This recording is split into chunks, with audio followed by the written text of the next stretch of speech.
नमस्कार दोस्तों, मैं हूं शिवम पांडे और आपका स्वागत करता हूं आपके अपने चैनल ट्रिक पॉइंट में। दोस्तों, आज से हम लोग इंडियन ज्योग्राफी की सीरीज को स्टार्ट कर रहे हैं और इंडियन ज्योग्राफी के जितने भी टॉपिक आपकी स्क्रीन पर दिख रहे हैं सभी को हम लोग एक एक करके पढ़ेंगे। और साथ ही साथ मैं आपको बता दूं कि जहां पर ज़रूरत होगी वहां पर हम लोग ट्रिक का भी उपयोग करेंगे और चीज़ों को लंबे समय तक याद रखने की कोशिश करेंगे। तो ये सीरीज आपके लिए काफ़ी ज़्यादा महत्वपूर्ण होने वाली है, क्योंकि आपके जितने भी डाउट हैं वो सब आसानी से इन वीडियो से क्लियर हो जाने वाले हैं। तो आज हम लोग पहले टॉपिक को शुरू करते हैं, जो कि है भारत की भौगोलिक स्थिति। इसके अंतर्गत मैं आपको भारत का क्षेत्रफल बताऊंगा, भारत की स्थिति बताऊंगा, भारत के दूरस्थ बिंदु, भारत की सीमाएं जो कि पड़ोसी देशों से लगती हैं, भारत की जो भी चीज़ें हैं जैसे कि प्रादेशिक जल सीमा हो गई, इन सभी चीज़ों को भी हम लोग ट्रिक के माध्यम से याद करने की भी कोशिश करेंगे। तो आप इस वीडियो को एक बार पूरा जरूर देखिएगा। बाकी आप सीरीज की सभी वीडियो इस वीडियो के बाद जरूर देखेंगे, क्योंकि ये चीज़ें आपको आसानी से याद हो जाएंगी। तो देरी ना करते हुए चलिए इस वीडियो को शुरू करते हैं। तो सबसे पहले हम लोग बात कर लेते हैं भारत के कुल क्षेत्रफल की, जो कि है 32,87,263 वर्ग किलोमीटर। ये है भारत का कुल क्षेत्रफल। और क्षेत्रफल की दृष्टि से जो भारत का स्थान है विश्व में, वो है 7वां। तो आसानी से याद रखेंगे भारत के कुल क्षेत्रफल को, क्योंकि इसमें कुल 7 अंक हैं। कौन से? 3, 2, 8, 7, 2, 6, 3। मतलब 32,87,263 में 7 अंक आते हैं। और आपको पता है कि विश्व में जो क्षेत्रफल की दृष्टि से भारत का स्थान कितना है? 7 है। और एक चीज़ और याद रखिएगा कि 7 अंक कौन कौन से हैं। तो स्टार्टिंग में एक 3 लिखा हुआ है और लास्ट में एक 3 लिखा हुआ है। जब आप भारत का मैप देखते हैं तो गुजरात साइड वाला जो स्थान है वो ऐसा लगता है जैसे उल्टा 3 लिखा हो। तो याद रखिएगा कि जो 7 अंक का नंबर है उसमें स्टार्टिंग में भी 3 है और लास्ट में भी 3 है। तो जब आपके सामने ऑप्शन आएगा तो आसानी से आप क्लियर कर लेंगे। ठीक है। क्षेत्रफल की दृष्टि से मैंने आपको बताया कि भारत का जो 7वां स्थान है, तो पहले 6 कौन से हैं? तो पहले 6 में आता है सबसे 1 नंबर पे रूस, 2 नंबर पे आता है कनाडा, 3 नंबर पे चीन, 4 नंबर पर अमेरिका, 5 नंबर पर ब्राज़ील, 6 नंबर पर ऑस्ट्रेलिया और 7वां भारत ही है। इनको याद रखने के लिए आपको एक लाइन याद रखनी है। वो लाइन है, रुक चीन अब आ भारत। तो रुक में रू से हो जाएगा रूस, का से कनाडा, फिर चीन मैंने बोला तो तीसरे नंबर पर चीन, अब आ भारत तो छोटा आ से अमेरिका, बा से ब्राज़ील, और फिर मैंने बोला आ भारत, तो आ जो कि बड़ा आ है तो आ फॉर ऑस्ट्रेलिया, और फिर भारत 7वें नंबर पे।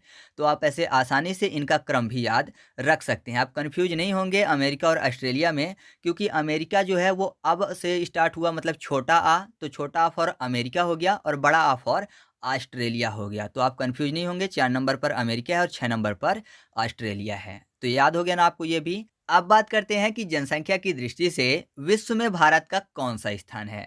तो आपको पता ही है कि जनसंख्या की दृष्टि से विश्व में भारत का दूसरा स्थान है। पहले स्थान पर चीन आता है और तीसरे स्थान पर अमेरिका आता है। तो इसको किसी भी ट्रिक से बताने की ज़रूरत नहीं है। जो भारत का विस्तार है वो उत्तर से दक्षिण तक 3214 किलोमीटर है, और पूर्व से पश्चिम तक का जो विस्तार है वो है 2933 किलोमीटर। आसानी से याद कर लेंगे इन नंबर को भी हम लोग।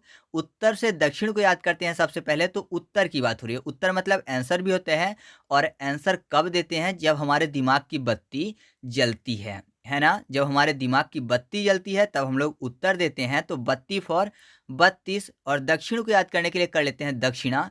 तो मोटी दक्षिणा कहाँ पर मिलती है? जो कि फोर्ट में निवास करते हैं, मतलब जो महलों में रहते हैं। महल मतलब फोर्ट। वो जाहिर सी बात है पंडित जी को मोटी दक्षिणा देंगे, तो फोर्ट में रहने वाले दक्षिणा अच्छी देते हैं, तो फोर्ट फॉर 14। तो आप ऐसे याद रखिएगा कि भारत का विस्तार उत्तर से दक्षिण तक कितना है? 3214 किलोमीटर है। पूर्व से पश्चिम के विस्तार को याद रखने के लिए बहुत ही आसान तरीका है, क्योंकि यहाँ पर देखिए पूर्व जो है वो भी पा से स्टार्ट होता है और पश्चिम जो है वो भी पा से स्टार्ट होता है। और यहाँ पर देखिए 2933 में शब्द क्या लिखा हुआ है? 2933। मतलब ये कह सकते हैं कि दोनों सेम हैं। दोनों से आपको क्लियर हो जाएगा 2 और 9, और सेम क्या है? 3 है ना। दोनों एक जैसे हैं, जैसे कि पूर्व और पश्चिम पास से स्टार्ट होता है। तो आप ऐसे याद रखिएगा कि पूर्व से पश्चिम तक का विस्तार कितने हैं? दोनों सेम है। तो 2 और 9, और सेम कौन से हैं? 3। तो याद रखिएगा 2933 किलोमीटर। वैसे ऑप्शन में हमारे सामने रहता है तो आसानी से चीज़ें टिक हो जाती हैं। तो ये चीज़ें भी आपको याद हो चुकी हैं। आगे बढ़ते हैं। इसके बाद मैं आपको बता दूं कि जो भारत है भारत में कुल 43% जो भाग है वो मैदान है तथा 29.3% भाग जो है उसमें पर्वत और पहाड़ियाँ आती हैं और 27.7% भाग पर पठार स्थित है। तो इनको भी आसानी से याद रख सकते हैं क्योंकि यहाँ पर देखिए मैदान शब्द लिखा हुआ है और मैदान से याद आता है खेल का मैदान। तो खेल के मैदान में जो दर्शक बैठे होते हैं जब खेल अच्छा चल रहा होता है तो क्या करते हैं, ताली बजाते हैं, है ना। जब मैदान में अच्छा खेल चल रहा होता है तो दर्शक ताली बजाते हैं। तो ताली फॉर 43। तो आप ऐसे याद रखिएगा कि भारत के 43% भाग पर क्या है, मैदान है। अब बात करते हैं पर्वत और पहाड़ियों की जो कि 29.3% पर है। तो केवल 29 को याद करेंगे और जो पॉइंट के बाद वाली वैल्यू है उसको याद नहीं करेंगे। बाकी हमारे सामने जो अब ऑप्शन होगा तो क्लियर हो जाएगा। अब पर्वत और पहाड़ी की बात हो रही है तो जाहिर सी बात है कि दोनों के दोनों ऊंचे होते हैं और उन्नति जो है ये भी लोग सोचते हैं कि एकदम ऊंचाइयों तक पहुँचे। जैसे कि पर्वत और पहाड़ियाँ ऊंची होती हैं वैसे ही लोग उन्नति करना चाहते हैं। तो उन्नति फॉर 29। तो आप ऐसे याद रख सकते हैं कि पर्वत और पहाड़ियाँ कितने प्रतिशत पर हैं, 29.3% पर हैं। अब पठार को याद करना है तो पठार को याद करने के लिए पत्थर कर लेते हैं। तो जाहिर सी बात है अगर किसी को पत्थर मारेंगे तो सता रहे हैं तो सताना फॉर 27। तो आप ऐसे याद रखिएगा कि 27.7% भाग पर पठार स्थित है। तो ऐसे हम लोग नंबर्स को भी बहुत ही आसानी से याद रख सकते हैं जो कि हमारे दिमाग को काफ़ी ज़्यादा परेशान करते हैं। ठीक है, तो आप वीडियो को पूरा ज़रूर देखिएगा क्योंकि ऐसे बहुत सारे नंबर हैं जो कि एग्जाम में पूछे जाते हैं और फिर बाद में हमको दिक्कत होती है। साथ ही मैं आपको बता दूं कि भारत का जो क्षेत्रफल है वो संपूर्ण विश्व के क्षेत्रफल का 2.42% है। मतलब पूरे विश्व का जितना क्षेत्रफल होगा उसमें से 2.42% भारत का है। ठीक है, और अगर बात करें भारत की जनसंख्या की तो संपूर्ण विश्व के जनसंख्या का 17.5% है। और ये जो 17.5% है ये 2011 की जनगणना के अनुसार है। मतलब 17.5% जनसंख्या पूरे विश्व की भारत में निवास करती है। ठीक है, तो ये चीज़ें भी आप याद रखिएगा। भारत में वर्तमान में आपको पता ही है कि 28 राज्य हैं और 8 केंद्र शासित प्रदेश हैं। दादर नगर हवेली और दमन दीप 2020 में 26 जनवरी 2020 को एक हो गए हैं, जिस कारण से जो केंद्र शासित प्रदेश की संख्या थी वो 9 से घटकर 8 हो गई है। तो ये कोई अलग से मैं नहीं बता रहा हूँ, ये चीज़ें आपको पता हैं। मैंने कई बार कई सारी वीडियो में आपको ये चीज़ें बताई हैं। इसके बाद हम लोग बात कर लेते हैं भारत के 7 पूर्वी राज्य की जिनको सेवन सिस्टर के नाम से जाना जाता है। वो राज्य हैं असम, त्रिपुरा, मेघालय, अरुणाचल प्रदेश, नागालैंड, मणिपुर और मिजोरम। इनको सेवन सिस्टर के नाम से जाना जाता है। एग्जाम में प्रश्न पूछ लिया जाता है कि निम्न में से कौन सा राज्य जो है वो सेवन सिस्टर में शामिल नहीं है, या फिर ऐसे बोला जाए कि कौन सा राज्य उत्तरी पूर्वी राज्य की 7 बहनों का हिस्सा नहीं है। ऐसे आपसे एग्जाम में प्रश्न पूछ लिया जाता है और एक अलग राज्य का नाम रख दिया जाता है तो लोग कन्फ्यूज हो जाते हैं। तो हम लोग इनके नामों को भी याद कर लेते हैं। मतलब ये याद कर लेते हैं कि सेवन सिस्टर में कौन कौन से राज्य आते हैं। तो उसको याद रखने के लिए आपको एक लाइन याद रखनी पड़ेगी। वो लाइन है एटीएम आना मम्मी। क्या लाइन है? एटीएम आना मम्मी। तो एटीएम में ए से असम, टी से त्रिपुरा, एम में से हो जाएगा मेघालय, आ से हो जाएगा अरुणाचल प्रदेश, ना से नागालैंड, मम्मी में माँ से मणिपुर और मी से मिजोरम। तो आप ऐसे सेवन सिस्टर के नाम भी आसानी से याद रख सकते हैं। तो आपके सामने जो प्रश्न है तो उसका उत्तर आप समझ ही गए होंगे कि इसका उत्तर कौन सा है, सिक्किम। मतलब कि जो सिक्किम है वो सेवन सिस्टर में नहीं आता। तो ऐसे एग्जाम में आपसे कई बार प्रश्न पूछे जाते हैं। भारतीय जो उपमहाद्वीप है ये मूलतः एक विशाल भूखंड का भाग था जिसे गोंडवाना लैंड कहा जाता है। ठीक है, मैं आपको गोंडवाना लैंड और अंगारा लैंड के बारे में एक अलग सी छोटी सी वीडियो बनाकर दे दूंगा, तो वहां से आपको चीज़ें समझ में आ जाएंगी। इसके बाद हम लोग बात कर लेते हैं भारत के आकृति की। एग्जाम में कई बार पूछा गया है कि भारत की आकृति कैसी है। तो जो भारत की आकृति है वो चतुष्कोणीय है। ठीक है, तो आप याद रखिएगा कि भारत की आकृति कैसी है, चतुष्कोणीय है। इसके बाद बात करेंगे हम लोग भारत की स्थिति व विस्तार की और साथ ही साथ हम लोग चर्चा करेंगे कि भारत में समय का निर्धारण कैसे होता है। तो आपको पता है कि जो भारत है वो उत्तरी गोलार्ध पूर्वी देशांतर में स्थित है।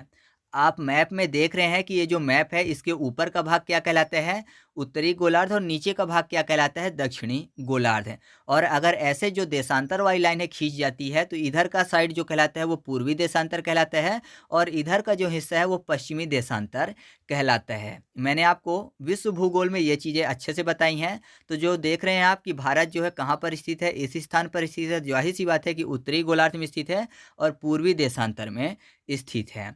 भारत का जो मुख्य भाग है वो 8 डिग्री 4 मिनट उत्तरी अक्षांश से लेकर 37 डिग्री 6 मिनट उत्तरी अक्षांश तक है, तथा 68 डिग्री 7 मिनट पूर्वी देशांतर से लेकर 97 डिग्री 25 मिनट पूर्वी देशांतर तक भारत स्थित है। अगर इनको याद रखना है कि कहाँ से कहाँ तक है, मतलब कौन से अक्षांश से लेकर कौन से अक्षांश तक है और कौन से देशांतर से लेकर कौन से देशांतर तक है, तो इसको याद रखने के लिए आप इन नंबर को एक दूसरे के नीचे लिख लीजिए। 8 डिग्री 4 मिनट के नीचे आप लिख लीजिए 37, दो दो अंक रखेंगे, और 68 के नीचे आप लिख लीजिए 97।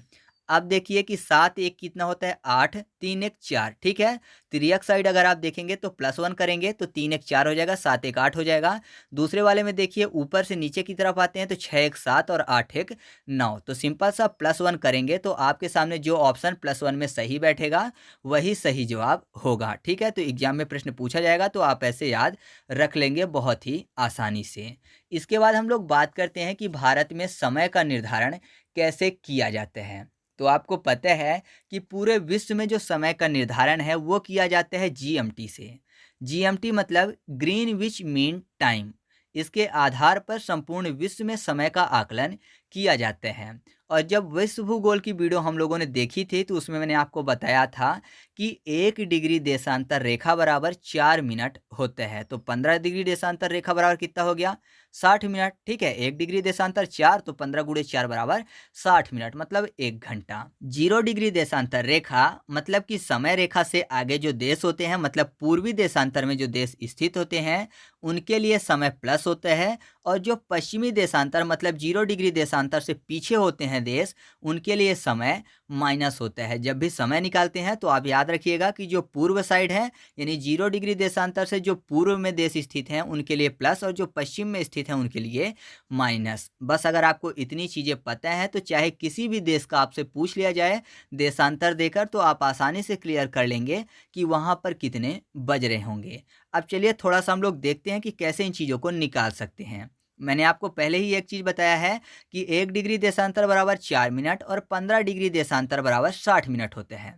तो ऐसा समझिए कि कोई भी देश है या फिर 0 डिग्री जो देशांतर रेखा है वहाँ पर रात्रि के 12 बजे हुए हैं, ठीक है। रात को 12 बजे हुए हैं 0 डिग्री देशांतर पर।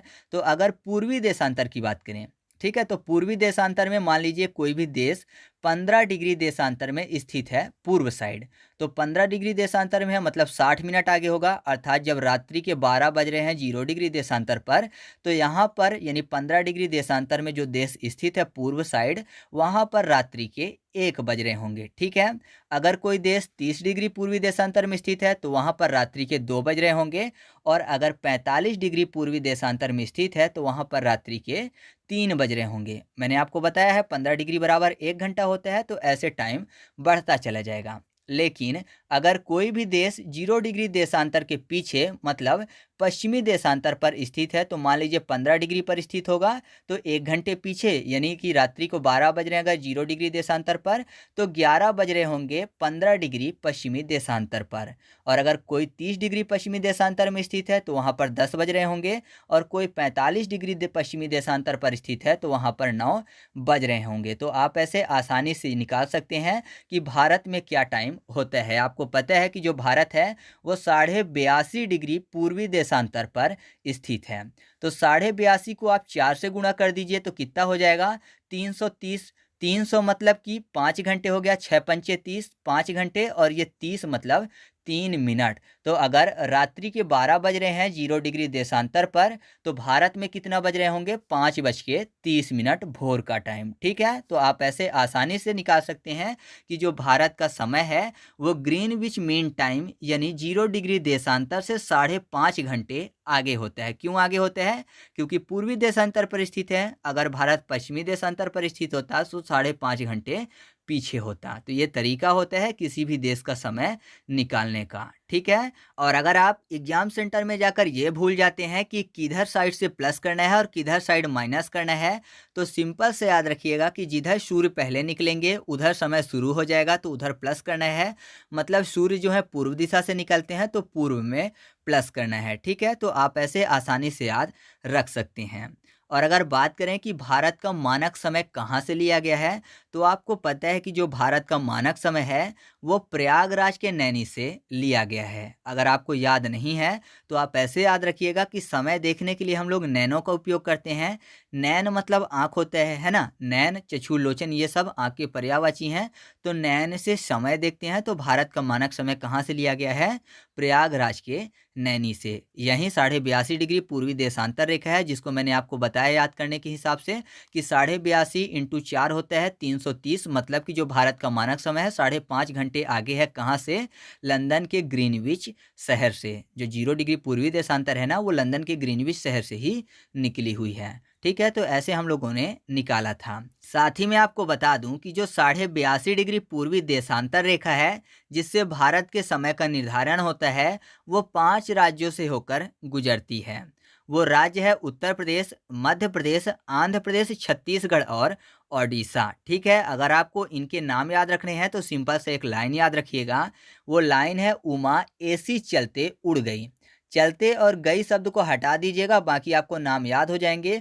उ से उत्तर प्रदेश, मा से मध्य प्रदेश, ए से आंध्र प्रदेश, सी से छत्तीसगढ़ और उड़ने से ओडिशा। तो आप ऐसे इन नामों को भी याद रख सकते हैं। वैसे मैं आपको बता दूं कि वैज्ञानिकों का कहना है कि भारत को 2 टाइम जोन मानने चाहिए, क्योंकि जो नॉर्थ ईस्ट वाले राज्य हैं, मतलब कि जो 7 सिस्टर वाले राज्य मैंने आपको बताए थे, वहाँ पर 4 बजे ही सुबह हो जाती है, क्योंकि पूर्व साइड है तो जाहिर सी बात है सूर्य भगवान पहले दिखने शुरू हो जाते हैं।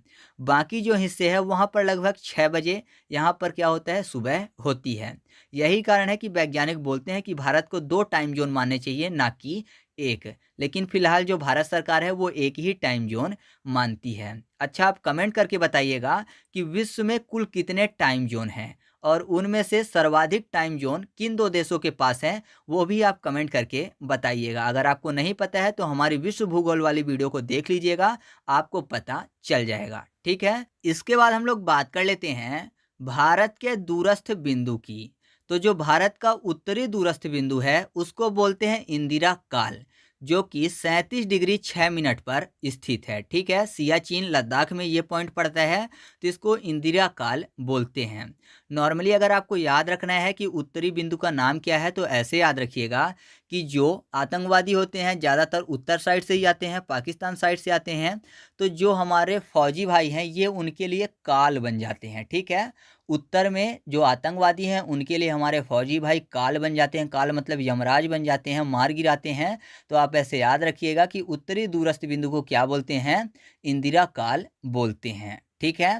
इसके बाद अगर बात करें दक्षिणी दूरस्थ बिंदु की, तो उसको बोलते हैं इंदिरा पॉइंट, जो कि 6 डिग्री 4 मिनट में स्थित है अंडमान निकोबार में, ठीक है। और साथ ही साथ मैं आपको बता दूं कि इसके कुछ अन्य नाम भी हैं। पार्सन पॉइंट के नाम से भी इसको जाना जाता है, लॉ ही चिंग के नाम से भी जाना जाता है और पिग्मेलियन पॉइंट के नाम से भी जाना जाता है। तो आप ये नाम भी साथ में याद रखिएगा। अगर आपको याद नहीं होता है कि दूरस्थ बिंदु जो दक्षिण साइड है उसको क्या बोलते हैं, तो यहाँ पर देखिए इंदिरा में आपको शब्द मिल जाएगा इंद्र और दक्षिण में आपको शब्द मिल जाएगा दक्षिण, मतलब छीनने की बात हो रही है। तो आपको पता होना चाहिए कि एक बार कर्ण के पास इंद्र भगवान गए थे और कर्ण का कवच कुंडल छीन लिया था, या फिर ऐसा कहिए कि दान के रूप में कवच कुंडल मांग लिया था। किससे? कर्ण से। तो आप ऐसे याद रखिएगा किसने मांगा था? इंद्र ने। छीन लिया था या फिर दक्षिणा के रूप में मांग लिया था, तो दक्षिण आपको याद हो जाएगा कि दक्षिण का दूरस्थ बिंदु क्या कहलाता है? इंदिरा पॉइंट कहलाता है। इसके बाद बात करते हैं पश्चिमी दूरस्थ बिंदु की, जो कि गुहार मोती के पास पड़ता है सरक्रीक गुजरात में, जो कि 68 डिग्री 7 मिनट में पड़ता है। तो यहाँ पर देखिए सरक्रीक में आपको सर शब्द मिल जाएगा और पश्चिम साइड वाला है तो पश्चिम में आपको पक्षी शब्द मिल जाएगा। तो जो पक्षी हैं वो सर के ऊपर से ही जाते हैं। तो आप ऐसे याद रखिएगा कि पश्चिमी दूरस्थ बिंदु कौन सा है? सरक्रीक है। अब बचता है केवल और केवल पूर्वी दूरस्थ बिंदु, जो कि है किबीथु, 97 डिग्री 25 मिनट में स्थित है। अगर ऑप्शन में किबीथु नहीं होते हैं तब ऑप्शन में होगा वालांगू। ठीक है, तो दो में से एक ही होंगे। ऐसे आपको नाम याद रखना है, तो ऐसे याद रखिए कि ये जो दोनों नाम हैं थोड़े से अलग लग रहे हैं, जैसे कि चाइना टाइप के। ठीक है, तो आपको पता है पूर्व साइड में चाइना देश स्थित है, तो सिंपल सा आप याद रखिएगा। ठीक है, तो आपको ये पॉइंट भी आसानी से याद हो चुके हैं। इसके बाद हम लोग बात कर लेते हैं भारत के सीमावर्ती और पड़ोसी देशों की। तो भारत के सीमावर्ती देश, या फिर ये कहिए कि भारत के स्थलीय सीमा वाले देशों की जो संख्या है वो 7 है, जिनमें पाकिस्तान भी आता है, अफगानिस्तान, चीन, नेपाल, भूटान, बांग्लादेश और म्यांमार। ये 7 देश आते हैं जिससे भारत की स्थलीय सीमा लगती है। ठीक है, और अगर बात करें कि भारत के कुल पड़ोसी देश कितने हैं, तो उसमें सीमावर्ती देश भी आ जाएंगे और जलीय सीमा वाले देश भी आ जाएंगे। तो पड़ोसी देशों की जो संख्या हो जाएगी वो 11 हो जाएगी। नॉर्मली आपको बुक में 9 मिलती है। ठीक है, 9 कौन कौन से हैं पहले मैं वो बता देता हूँ, और 2 कौन से अलग हैं जिनसे जलीय सीमा भी लगती है, तो वो भी मैं आपको बताऊंगा। तो 7 ये देश हो गए जिससे सीमावर्ती देश लगती है। कौन कौन से? पाकिस्तान, अफगानिस्तान, चीन, नेपाल, भूटान, बांग्लादेश और म्यांमार। 2 देश हो गए श्रीलंका और मालदीव। ठीक है, ये भी पड़ोसी देश हैं। और 2 और देश हैं, वो है इंडोनेशिया और थाईलैंड। इनसे भी भारत की जलीय सीमा लगती है। और अगर आपसे पूछा जाता है कि कुल ऐसे कितने देश हैं जिससे भारत की जल और स्थल दोनों की दोनों सीमाएं लगती हैं, तो वो 3 हैं, बांग्लादेश, म्यांमार और पाकिस्तान। ठीक है, तो आप चाहें तो इस पॉइंट को भी याद रख सकते हैं। साथ ही मैं आपको बता दूं कि भारत के 18 यानी 16 राज्य और 2 केंद्र शासित प्रदेश, जिसमें जम्मू कश्मीर और लद्दाख हैं, इनकी सीमाएं पड़ोसी देशों के साथ लगती हैं। ठीक है, वो लिस्ट आपको मिल जाएगी कि किस राज्य की सीमा किसके साथ लगती है, जब हम लोग आगे चर्चा करेंगे। मैं आपको बता दूं कि सबसे ज़्यादा बांग्लादेश के साथ 4096.7 किलोमीटर की सीमा टच होती है, जिसमें भारतीय राज्य असम, मेघालय, मिजोरम, त्रिपुरा और पश्चिम बंगाल की सीमा लगती है। दूसरा है चीन, जिसके साथ 3488 किलोमीटर की सीमा लगती है, जिसमें लद्दाख, सिक्किम, हिमाचल प्रदेश और अरुणाचल प्रदेश की सीमा टच होती है। पहले जम्मू कश्मीर टच होता था, लेकिन अब लद्दाख बन गया है, तो लद्दाख टच होता है। और साथ ही साथ उत्तराखंड भी इससे टच होते हैं। तीसरा है पाकिस्तान, जिसके साथ सर्वाधिक सीमा लगती है 3 नंबर पे 3323 किलोमीटर, जिसमें भारतीय राज्य गुजरात, राजस्थान, पंजाब, जम्मू कश्मीर और लद्दाख की होती है। ठीक है, इसके बाद नेपाल है चौथे नंबर पर 1751 किलोमीटर के साथ, जिससे भारतीय राज्य उत्तर प्रदेश, बिहार, सिक्किम, उत्तराखंड और पश्चिम बंगाल की सीमा लगती है। फिर म्यांमार है 1643 किलोमीटर की सीमा इससे लगती है, नागालैंड, मिजोरम, मणिपुर और अरुणाचल प्रदेश की। फिर भूटान है, जिससे 699 किलोमीटर की सीमा लगती है, सिक्किम, असम, अरुणाचल प्रदेश और पश्चिम बंगाल की। और लास्ट बचता है अफगानिस्तान, जिससे सबसे कम 106 किलोमीटर की सीमा लगती है, वो है लद्दाख की। या फिर ये बोलिए कि पीओके की, पाकिस्तान अधिकृत कश्मीर की बात कर लें, ठीक है, जो कि नॉर्मली लद्दाख का हिस्सा है। तो ये जो है यही अफगानिस्तान के साथ टच होता है 106 किलोमीटर में। और अगर आपको ये याद रखना है कि किस देश के साथ कौन से क्रम में सीमा टच होती है, तो उसके लिए आपको एक लाइन याद रखनी पड़ेगी। वो लाइन है, मैंने बचपन से एमबीए किया, जिसमें बचपन और एमबीए को ध्यान में रखना है। जिसके साथ आपको एक और चीज़ याद हो जाएगी, भारत के सीमावर्ती या फिर स्थलीय देशों के नाम भी। तो बचपन में बा से बांग्लादेश, चा से चीन, पा से पाकिस्तान, ना से नेपाल, एम से म्यांमार, फिर बी से भूटान और ए से अफगानिस्तान। तो बचपन में जो बा है, बा से बांग्लादेश जो है इसके साथ सबसे ज़्यादा सीमा। इसके बाद दूसरे नंबर पे चीन है, इसके साथ सीमा टच होती है। फिर पाकिस्तान है, फिर नेपाल है और सबसे अंत में अफगानिस्तान है, इससे सबसे कम यानी 106 किलोमीटर की सीमा टच होती है। ठीक है, तो आप चाहें तो ऐसे भी इनके नाम याद रख सकते हैं।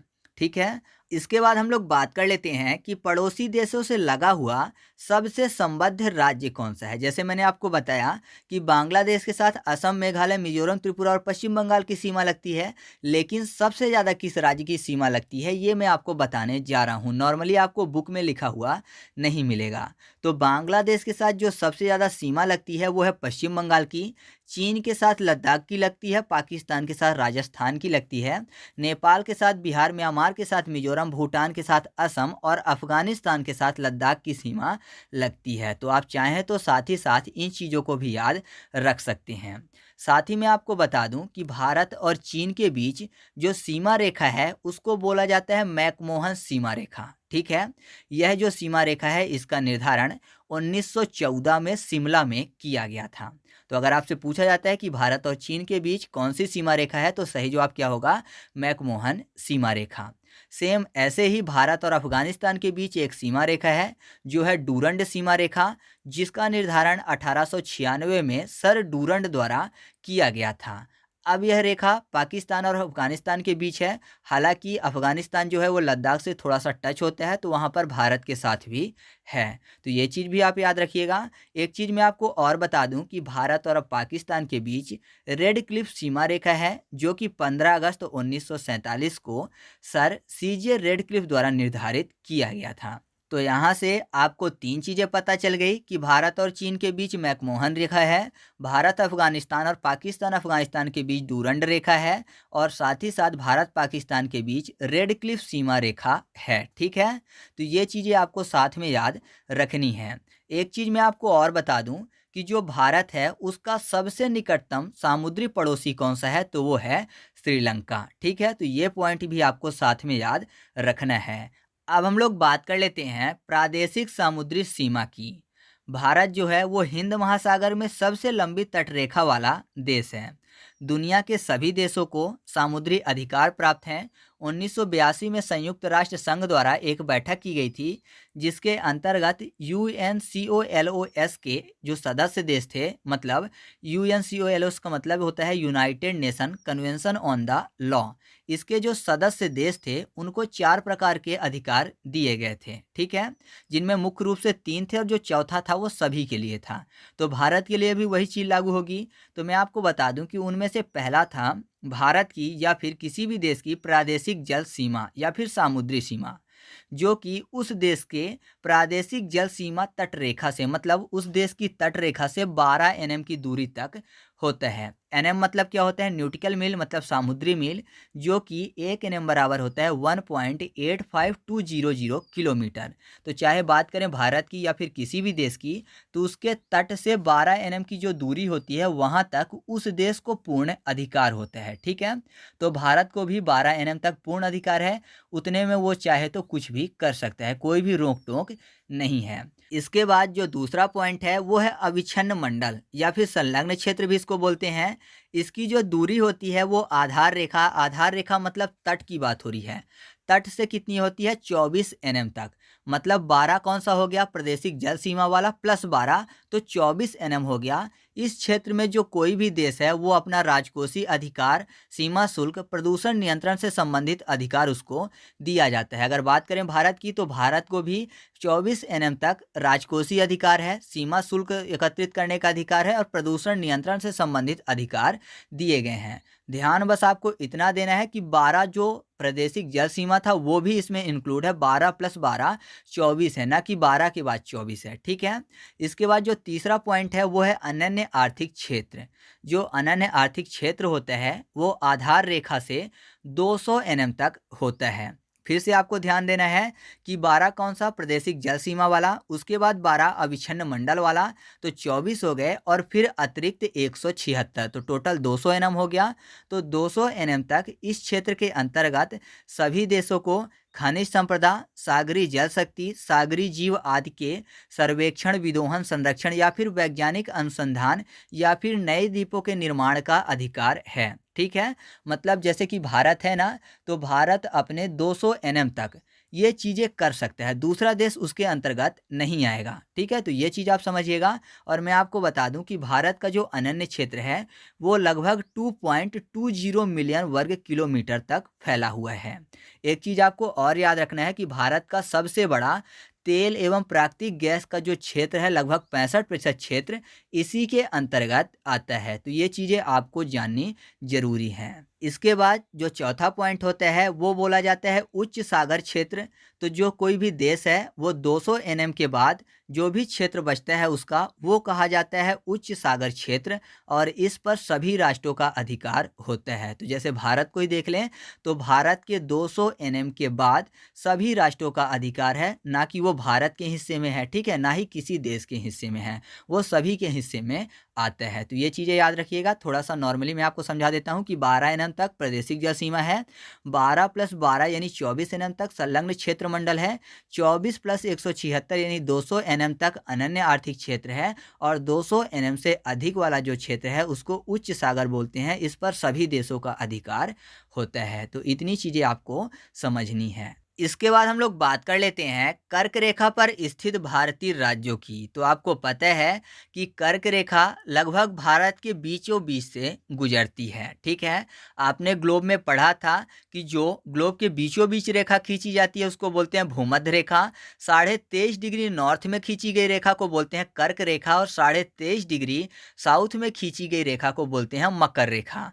तो जो कर्क रेखा होती है वो लगभग भारत के बीचों बीच से गुजरती है, जिसमें आता है गुजरात राज्य, राजस्थान, मध्य प्रदेश, छत्तीसगढ़, झारखंड, पश्चिम बंगाल, त्रिपुरा और मिजोरम। यानी इन राज्यों की संख्या कितनी है? 8। कर्क रेखा भारत के 8 राज्यों से गुजरती है। लेकिन अगर आपसे पूछा जाता है कि भूमध्य रेखा भारत की कितनी दूरी से गुजरती है, तो मैं आपको बता दूं कि जो भूमध्य रेखा है वो 876 किलोमीटर दूरी से गुजर जाती है, ठीक है। तो ये चीज़ आप याद रखिएगा। अगर आपको इन राज्यों के नाम याद रखने हैं कि किन किन राज्यों से कर्क रेखा गुजरती है, तो उसके लिए आपको एक लाइन याद रखनी पड़ेगी, गमछा झार मित्र पर। तो गमछा में गा से हो जाएगा गुजरात, माँ से हो जाएगा मध्य प्रदेश, छा से छत्तीसगढ़, फिर झार मित्र पर झार फॉर झारखंड, मित्र में मी से हो जाएगा मिजोरम, त्रा से त्रिपुरा, पा से पश्चिम बंगाल और रा से राजस्थान। तो इस तरीके से आप कर्क रेखा पर स्थित राज्यों के नाम भी याद रख सकते हैं। साथ ही साथ मैं आपको बता दूं कि भारत की कुल स्थलीय सीमा की जो लंबाई है वो है 15,200 किलोमीटर। इसके अलावा जो कुल तटीय भाग की लंबाई है वो है 7516.6 किलोमीटर, परंतु कुल मुख्य भूमि की जो लंबाई है वो होती है 6100 किलोमीटर, ठीक है। जो मुख्य भूमि है उसके तटीय भाग की लंबाई 6100 किलोमीटर है, लेकिन अगर जो द्वीप हैं उनके भी तटीय भाग की लंबाई जोड़ दी जाए तो टोटल कितना हो जाता है?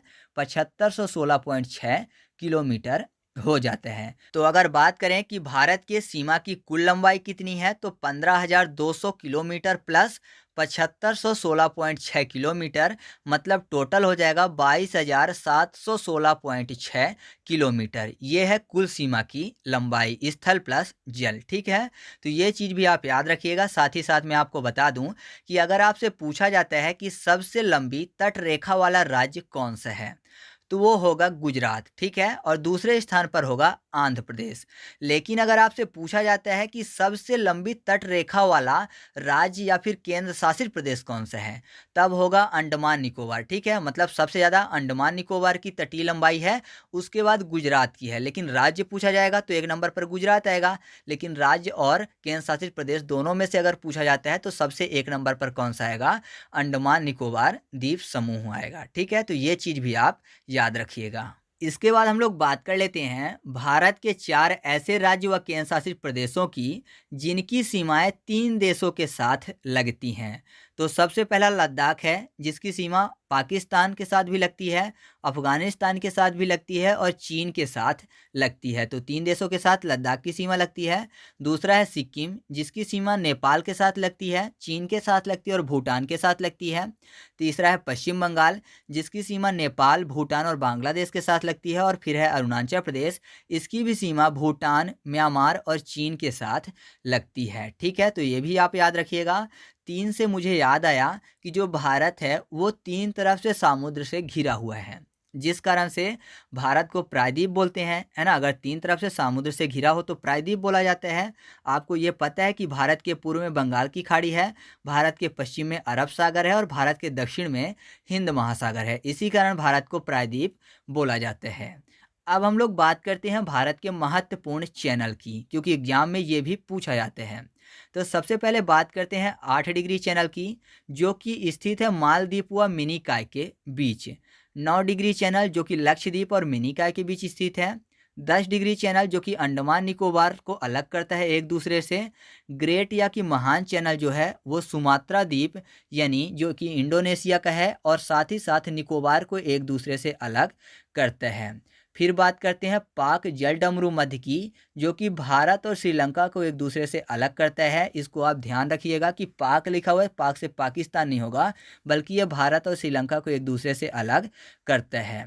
फिर आता है कोको द्वीप, जो कि कोको द्वीप म्यांमार का है। ये म्यांमार को भारत के उत्तरी अंडमान से अलग करता है, ठीक है। या फिर ऐसा कह सकते हैं कि कोको द्वीप व उत्तरी अंडमान को एक दूसरे से अलग करता है। फिर बात करते हैं डंकन पास की, जो कि दक्षिण अंडमान और लघु अंडमान को एक दूसरे से अलग करता है। और फिर है मन्नार की खाड़ी, जो कि दक्षिण पश्चिम तमिलनाडु को श्रीलंका से अलग करता है। और एक और पॉइंट है सर क्रीक, जो कि भारत व पाकिस्तान के मध्य विवादित क्षेत्र है। यहाँ पर मैं आपको बता दूं कि ये लगभग 96 किलोमीटर का है। कच्छ के रण का दलदली क्षेत्र जो है उसी को बोला जाता है। और यहाँ पर भारत का पहला समुद्री राष्ट्रीय उद्यान भी स्थित है, तो ये चीज़ को भी आप याद रखिएगा। इसके बाद मैं आपको थोड़ा सा पांडुचेरी के बारे में बता देता हूँ, क्योंकि ये थोड़ी सी अलग चीज़ है, तो इसके बारे में भी मैं आपको बता देता हूँ। जो पांडुचेरी है वो पहले फ्रांस के अधीन था। इसे 14वें संविधान संशोधन के अंतर्गत भारत में केंद्र शासित प्रदेश के रूप में शामिल किया गया था। ये मैंने आपको संविधान संशोधन में भी अच्छे से याद करवाया है। अगर आपने संविधान संशोधन की वीडियो नहीं देखी है तो मैं आपसे बोलना चाहूँगा कि आप उस वीडियो को ज़रूर से ज़रूर देख लीजिएगा, क्योंकि वहाँ पर आपको 1 नंबर मिलने पक्के हैं, ठीक है। तो जो पांडुचेरी है इसका फैलाव 3 राज्यों में है, ठीक है। मतलब है तो एक ही नाम पांडुचेरी, लेकिन ये पांडुचेरी केंद्र शासित प्रदेश 3 राज्यों तक फैला हुआ है। पहला जो पांडुचेरी मुख्य है यह तमिलनाडु की सीमा पर स्थित है, ठीक है। मैप में आप देख भी रहे हैं कि यहाँ पर यह स्थित है। इसके बाद इसका जो दूसरा जिला होता है वो है कराईकल। ये भी तमिलनाडु की सीमा पर स्थित है, लेकिन थोड़ी सी दूर यहाँ पर। और फिर यनम है। यनम जो तीसरा जिला है ये आंध्र प्रदेश की सीमा पर स्थित है यहाँ पर। और चौथा जो लास्ट जिला है माहे, ये केरल की सीमा पर स्थित है, मतलब यहाँ पर। तो देखिए वैसे तो नाम के लिए एक ही केंद्र शासित प्रदेश है पांडुचेरी, लेकिन फैला 3 राज्यों के क्षेत्रों में है, ठीक है। तो आप इसको भी थोड़ा सा ध्यान से देख लीजिएगा। अब कुछ और चीज़ें महत्वपूर्ण है, थोड़ा सा फैक्ट, वो चीज़ें मैं आपको बता देता हूँ और फिर वीडियो को हम लोग ख़त्म करते हैं। तो जो सबसे पहला फैक्ट है वो ये है कि जो चुंबकीय विषुवत रेखा है वो दक्षिण भारत के त्रिवेंद्रम से गुजरती है, ठीक है। साथ ही साथ मैं आपको बता दूं कि तट रेखा वाले जो भारतीय राज्य हैं इनकी संख्या 9 है। कैसे याद रखेंगे? तो ऐसा समझिए कि तट रेखा वाले मतलब समुद्री तट पास में है, तो जाहिर सी बात है नाव से समुद्र में घूमते होंगे, नाव फॉर नाव। तो वो राज्य कौन कौन से हैं? तो एक है गुजरात, फिर महाराष्ट्र, गोवा, कर्नाटक, केरल, तमिलनाडु, आंध्र प्रदेश, ओडिशा और पश्चिम बंगाल। बाकी मैंने आपको बता ही दिया कि अगर राज्य पूछा जाएगा तो सबसे लंबी तटरेखा वाला राज्य कौन सा है? गुजरात है, और दूसरे नंबर पर आंध्र प्रदेश आएगा। लेकिन अगर ऑप्शन में अंडमान निकोबार होता है तो सबसे लंबी तटरेखा वाला राज्य व केंद्र शासित प्रदेश कौन सा होगा? अंडमान निकोबार होगा, ठीक है। तो ये चीज़ तो मैंने आपको बता ही दी है। बाकी आपको पता है कि भारत का सबसे बड़ा राज्य कौन सा है क्षेत्रफल की दृष्टि से? तो वो राजस्थान है। और सबसे छोटा राज्य कौन सा है क्षेत्रफल की दृष्टि से? तो वो गोवा है, ठीक है। तो इस तरीके से अपना ये वीडियो कंप्लीट हुआ। आपको वीडियो कैसी लगी ये कमेंट करके बताना है। साथ ही साथ एक महत्वपूर्ण चीज़ मैं आपको बता दूं कि अगर आप इसका फुल एमसीक्यू टेस्ट सॉल्व करना चाहते हैं तो वो आपको टेलीग्राम ग्रुप पर मिल जाएगी। टेलीग्राम पर जाकर आप सर्च करिएगा ट्रिक पॉइंट क्विज और ग्रुप को ज्वाइन कर लीजिएगा। वहाँ पर मैं इसका टोटल का टोटल क्विज करवा दूंगा, ठीक है। जो भी वीडियो यहाँ पर अपलोड होते हैं सभी के क्विज वहाँ पर सॉल्व किए जाते हैं। और अगर आपको इसकी पीडीएफ चाहिए तो आप टेलीग्राम में सर्च करिएगा ट्रिक पॉइंट और आप उस चैनल को ज्वाइन कर लीजिएगा। वहाँ पर आपको सभी पीडीएफ मिल जाएंगी, ठीक है। तो अगर वीडियो अच्छी लगी हो तो वीडियो को लाइक कर दीजिए, दोस्तों के साथ भी शेयर कर दीजिए जिससे उनकी भी मदद हो सके। तो चलिए मिलते हैं अगले वीडियो में, तब तक के लिए जय हिंद।